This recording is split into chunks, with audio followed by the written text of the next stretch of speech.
नमस्कार। बौद्धिक केंद्र एंड इंटेलेक्चुअल सेंटर में आप सभी का स्वागत है।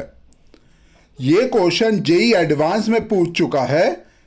तो क्वेश्चन क्या है? A thin spherical insulating shell of radius R carries a uniformly distributed charge such that the potential at its surface is V not.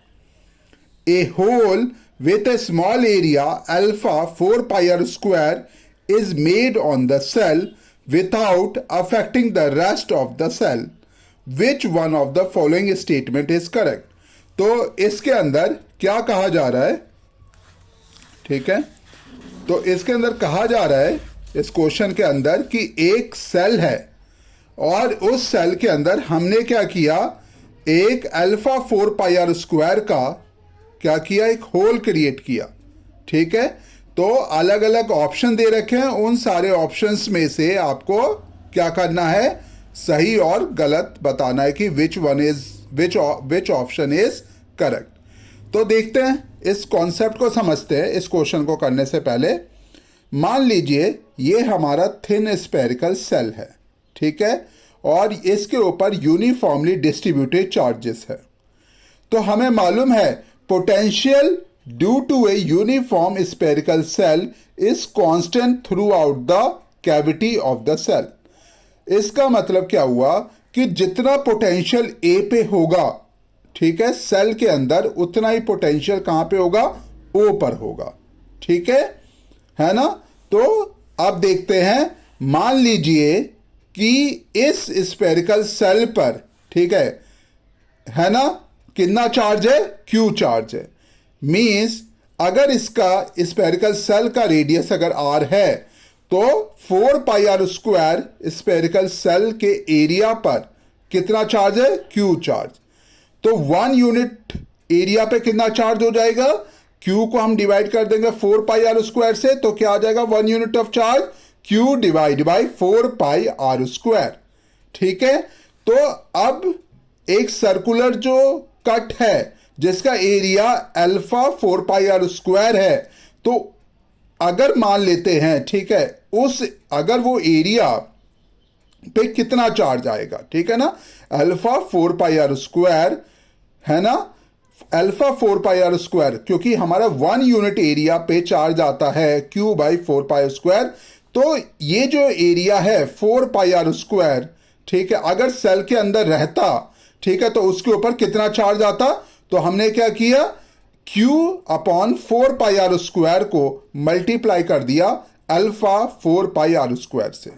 ठीक है, तो ये जो आ जाएगा 4 pi are square, 4 pi are square cancel out, तो क्या आ गया, अल्फा Q। इसका मतलब क्या हुआ बच्चों, ठीक है ना।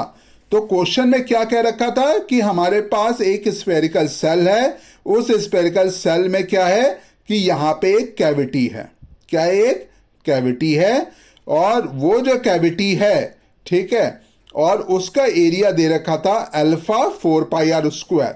ठीक है, तो हमें मालूम है कि हमारे स्फेरिकल सेल में, ठीक है, जितना पोटेंशियल ए पे होगा उतना ही पोटेंशियल ओ पर होता है।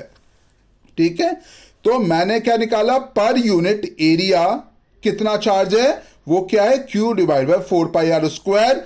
अगर पर यूनिट एरिया ऑफ चार्ज ये है Q divide by 4 pi are square, तो इतने एरिया पे कितना चार्ज आ सकता है। तो अल्फा 4 पाई आर स्क्वायर को क्या किया मैंने, इस Q by 4 pi are square से मल्टीप्लाई किया, तो क्या आया, क्यू अल्फा। ठीक है, तो हमें वो जो छोटा सा होल है उस एरिया पे कितना चार्ज आ सकता है, क्यू अल्फा, क्यू अल्फा। ठीक है, अब देखते हैं आगे। अब हम देखते हैं, मान लीजिए कि हमारा जो सेल है वो क्या है, पूरा का पूरा है। तो potential due to the holes spherical shell कितना होता है, के क्यू बाई आर होता है। ठीक है, मीन्स जितना पोटेंशियल यहां पे होगा उतना ही पोटेंशियल यहां पे होता है, सेंटर पे। ठीक है, कोई बदलाव नहीं होता, के क्यू बाई आर। ठीक है, लेकिन हमारे क्वेश्चन में तो हमने क्या कर रखा है, एक कट भी लगा रखा है कितने एरिया का, अल्फा 4πr² का, ठीक है, जहां पे अल्फा बहुत ही लेसर देन क्या है, 1 है, ठीक है। तो अब हम देखते हैं कि अगर उसे मैं, ठीक है, वो जो छोटा सा एरिया कट किया है तो उसे अगर मैं पॉइंट चार्ज मान लूं, क्या मान लो, पॉइंट चार्ज मान लो, ठीक है, तो क्या हो जाएगा, alpha 4πr² contain alpha Q charge. तो इसके ऊपर, ठीक है ना, कितना चार्ज है, अल्फा क्यू। और मैंने इस कट को, क्योंकि ये अल्फा बहुत ही छोटा है, ठीक है, अल्फा क्या है, बहुत ही ज्यादा छोटा है, तो मैंने क्या किया, इसे पॉइंट चार्ज मान लिया, क्या मान लिया, इसे पॉइंट चार्ज मान लिया, ठीक है ना। तो मैंने क्या किया, एक स्फेरिकल सेल की वजह से पोटेंशियल निकाला सेंटर में, तो वो क्या होगा, KQ/R होगा। उसी प्रकार, क्योंकि एक्चुअल क्वेश्चन में क्या है, एक कट है, कितने एरिया का, अल्फा 4πr² का, क्या है, कट है, ठीक है। तो इस कट पे कितना चार्ज है, Q अल्फा, ठीक है। तो हम, क्योंकि ये अल्फा बहुत ही ज्यादा छोटा है, बहुत ज्यादा छोटा है, तो हम क्या कर सकते हैं, इसे पॉइंट चार्ज मान सकते हैं। तो पॉइंट चार्ज की वजह से, ठीक है, किसी भी डिस्टेंस, कहीं पे भी किसी डिस्टेंस r पे कितना पोटेंशियल होता है, कितना पोटेंशियल होगा, K अल्फा Q/R, ठीक है, क्योंकि ये अल्फा क्या है, KQ/R होता है, लेकिन इसके ऊपर चार्ज क्या है, अल्फा Q है, तो इसलिए क्या हो जाएगा, K अल्फा Q। और कहीं डिस्टेंस r पे कितना होगा, KQ अल्फा/R, ठीक है। अब हम देखते हैं कि हमारे क्वेश्चन में तो ये जो चार्ज है, ये जो होल है, ठीक है, ये होल तो एक्चुअल में है, मतलब कि ये होल किया गया है, हमारा स्फेरिकल सेल तो कंप्लीट है नहीं, ठीक है। तो हम क्या करेंगे, देखिए यहां पे, तो हम पोटेंशियल सेंटर पे निकालने के लिए क्या करेंगे, देखो, एक स्फेरिकल सेल की वजह से यहां पे पोटेंशियल कितना होगा, वो होगा KQ/R, ठीक है, KQ/R, क्योंकि हमें मालूम है जितना सरफेस पे पोटेंशियल होता है उतना ही सेंटर पे होगा, KQ/R होगा, where R is the radius of the shell, ठीक है। अब देखो हमारे क्वेश्चन में ये वाला जो है, ये तो होल है एक्चुअल में, ठीक है, तो हम क्या करेंगे, इसकी वजह से, इस होल की वजह से जो पोटेंशियल आएगा सेंटर पे, उसको क्या करेंगे, माइनस कर देंगे। तो क्या आएगा, K अल्फा Q/R।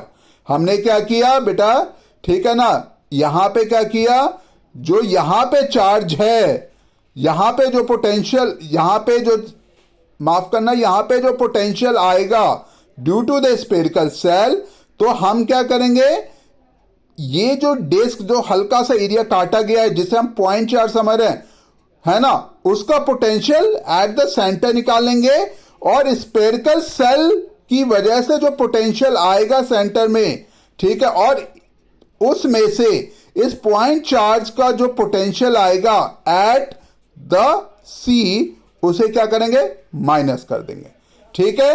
तो क्या करेंगे, KQ/R मीन्स स्फेरिकल सेल की वजह से जो यहां पे पोटेंशियल आया है वो क्या है, KQ/R आया है, ठीक है। यहां पर एक स्फेरिकल सेल अगर कंप्लीट होता तो कितना पोटेंशियल आता, KQ/R आता यहां पे। लेकिन हमारा स्फेरिकल, हमारे क्वेश्चन में तो यहां पे क्या है, कट भी है ना, तो हम क्या करेंगे, है ना, इसे पॉइंट चार्ज मान के यहां पे पोटेंशियल निकालेंगे। तो इस पॉइंट चार्ज की वजह से यहां पे क्या पोटेंशियल आएगा, K अल्फा Q/R। तो हम KQ/R को क्या करेंगे, कॉमन ले लिया, तो क्या बचा, ब्रैकेट में 1 माइनस अल्फा। तो what is the potential at the centre, VC क्या होगा, KQ/R ब्रैकेट में 1 माइनस अल्फा। आप देखते हैं,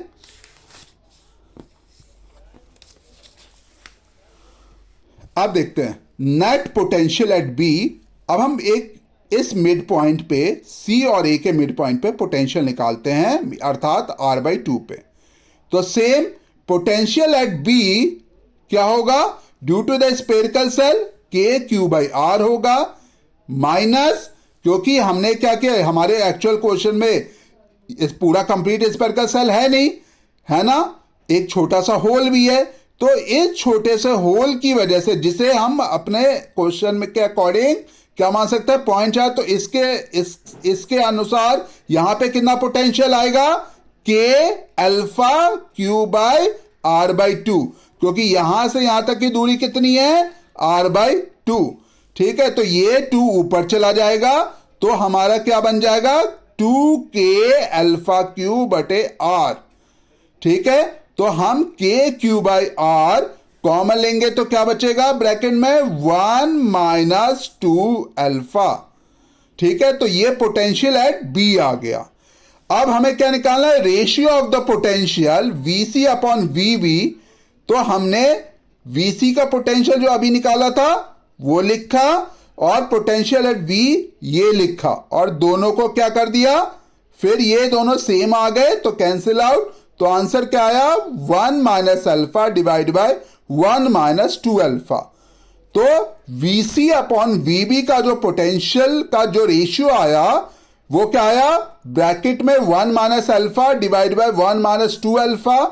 इसलिए बच्चों हमारा जो ऑप्शन ए जो होगा वो क्या होगा, करेक्ट होगा। और हमारे ऑप्शन ए में क्या दे रखा था, ऑप्शन ए में दे रखा था, the ratio of the potential at the centre of the shell of that of the potential at the 1/2r from the center toward the hole will be 1 minus alpha divided by 1 minus 2 alpha।